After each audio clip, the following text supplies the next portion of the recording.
It was October 14th, 1943. Inside the cockpit of his Focke-Wulf FW-190, a German major, a fighter pilot, rubbed his hand across the worn leather of his flight log. The ink was fresh. Logging, 17th Heavy Bomber destroyed. Through the canopy, a colossal B-17 Flying Fortress was spiraling downwards, leaving a dense, black smoke trail, a sign of desperation. The target was Schweinfurt, the heart of the ball-bearing production for the Nazi Reich. 291 Flying Fortresses of the U.S. 8th Air Force had crossed into German airspace that morning, but their formation had been decimated. It was the perfect hunt. German pilots like Major Wilhelm Ferdinand Galland and Major Walter Dahl had refined interception into a brutal science. Hit-done attack tactics, pioneered by pilots like Hoyo Hermann, commanding 5 JG-11, exploited the B-17's most critical blind spot. As German fighters dove from 12 o'clock at 400 miles per hour, B-17 gunners had only seconds to react. Key, this brutality had a name: Black Thursday. Without fighter escorts, the bombers were nothing more than sitting ducks. 60 B-17s would never return to England, and 17 more were written off upon landing. Over 600 airmen were killed or captured in a single day. At Luftwaffe bases, the mood was triumphant. German pilots called it the turkey shoot. The root of the American failure lay in simple physics. No Allied fighter in 1943 had the range to escort the bombers deep into Germany. When the last P-47 Thunderbolt had to turn back at the border, the German pilots, who had waited patient, recalled that moment the golden moment. We calculated exactly where their little friends would leave. The moment they were gone, we pounced. Oberleutnant Hans Philipp recalled. In 1943, the German pilots' confidence was ironclad. They were the knights of the air, masters of the sky, above their fatherland. They laughed. That laughter echoed among the black smoke trails of the burning B-17s, but they did not know that this victory was among their last laughs. Across the front lines, in Britain and America, engineers were struggling with the range problem. The P-47 was excessively heavy and fuel-thirsty. The P-38 suffered crippling mechanical problems at high altitudes. The solution came from an unexpected source: the P-51 Mustang. Its development was not an American initiative, but a request from the British Purchasing Commission. Initially powered by an Allison V1710 engine, it excelled only at low altitudes. The historical turning point occurred in April 1942. The Rolls-Royce test pilot, Ronald Harker, flew an Allison-engine Mustang. He immediately recognized the airframe as superb, aerodynamically cleaner than even the Spitfire. Simply needed a better engine. Harker proposed fitting the Rolls-Royce Merlin 61 two-stage supercharged engine, which powered the latest Spitfires. This combination was an unlikely marriage between British engine technology and American mass production capability. When the first Merlin-powered Mustang flew in October 1942, the results were extraordinary. Maximum speed jumped from 390 to 440 miles per hour. Service ceiling rose from 31,000 to 42,000 feet. The ultimate secret was its range. It stemmed from the laminar flow wing designed by Edgar Schmood. Reduced drag by nearly 30%, coupled with the ability to carry external drop tanks without severe performance degradation. While a P-47 burned 100 gallons per hour, the P-51 consumed only 65 gallons. Its 45-gallon drop tanks, its combat radius reached 650 miles.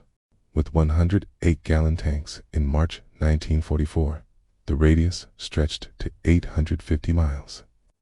It could fly to Berlin, engage in 20 minutes of combat, and return home. In November 1943, the 354th Fighter Group, nicknamed the Pioneer Mustang Group, received the first P-51Bs. Their commander, Colonel Kenneth Martin, had only days to convert his pilots from the truck-like P-47s. The moment I lifted off, I knew we had something special, recalled Lieutenant Colonel Glenn Duncan. The Mustang handled like a sports car compared to the Thunderbolt. It was responsive, fast, and most importantly, it could fly forever. The first long-range escort mission followed on December 13th to Kiel, a 490-mile range previously impossible for Allied fighters. German pilots, waiting for the golden moment, were shocked. They initially mistook the P-51B for the P-47, expecting them to turn back. But these sleek fighters kept flying east, deep into Reich territory. Confusion quickly turned to alarm. Radio chatter intercepted by the Allies showed German controllers repeatedly cued, asking pilots to confirm the fighter type and position, unable to believe Allied escorts had reached so far into Germany. In late December, after an interception where Mustangs pursued German fighters right down to their landing approach, Major Klaus Maitusch of 3JG26 reportedly told his pilots, "The air war has fundamentally changed. Our sanctuary no longer exists." March 4, 1944, 25,000 feet above Brandenburg. Below, the sprawling outline of Berlin was clearly visible, the place that Reichsmarshal Hermann Göring had sworn would never see enemy aircraft. Above it, perfect formation, flew 660 American heavy bombers, surrounded by scores of single-engine fighters bearing American markings. The 4th Fighter Group's P-51Bs, led by Colonel Donald Blakesley, had completed the historic 1,100-mile round trip. For the Luftwaffe pilots scrambling to intercept, the sight was incomprehensible. They had been told it was impossible. Yet, there they were, the Mustang pilots, fresh and aggressive after flying 500 miles, while the German defenders were already running low on fuel shortly after takeoff. The combat over Berlin was savage. The Luftwaffe committed over 200 fighters, but they faced fresh, eager Mustang pilots with the altitude advantage and superior aircraft. Captain Donald Gentile of the 4th Fighter Group described it. "The Mustang gave us everything we dreamed of: speed to catch any German fighter, maneuverability to dogfight with them, and range to go anywhere the bombers went." The appearance of Mustangs over Berlin triggered an immediate crisis. Even when confronted with gun camera proof, Göring is famously quoted, though possibly apocryphally, as saying, "When I saw Mustangs over Berlin, Minna, I knew the jig was up." Major Gunther Rawwohl, a top German ace, recognized the strategic shift.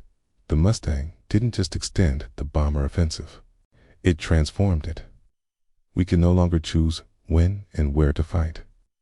They brought the battle to us on their terms whenever they wished. The change was not just tactical. It was an irreversible attrition.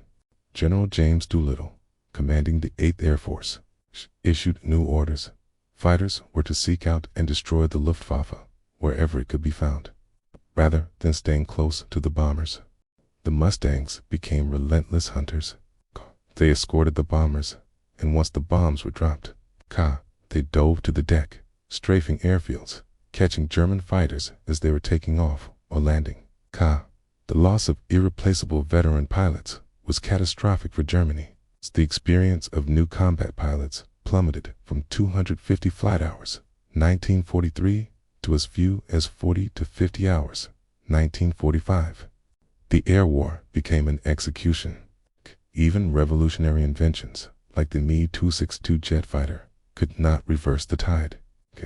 On D-Day, June 6, 1944, the Luftwaffe managed only 319 sorties over France, compared to 14,674 Allied sorties. Only 2 German fighters appeared over the invasion beaches. After the war, captured Luftwaffe pilots provided sobering testimony about the Mustang's impact. General Adolf Galland, commander of the German fighter arm, wrote in his memoirs, "The P-51 was perhaps the most significant fighter aircraft of World War II. Until it appeared, we had controlled the timing and tempo of air battles over Germany. After it arrived, we never regained the initiative." Major Heinz Nock, who survived the war, was more blunt. "The Mustang killed the Luftwaffe. Not the bomber offensive, not the invasion, but that fighter that could fly to Poland and back." We went from predators to prey in the span of 3 months. In 1985, at a reunion in San Antonio, Texas, American and German fighter pilots met. American Colonel Clarence Bud Anderson raised his glass to a German ace, to the P-51 Mustang, the fighter that won the air war. We had excellent aircraft, superb pilots, and were fighting over our homeland. But you had the Mustang, and that made all the difference. The final word came from General Johannes Steinhoff. We laughed at your bombers in 1943 because we could not imagine that America could produce a fighter with a range to escort them to Berlin.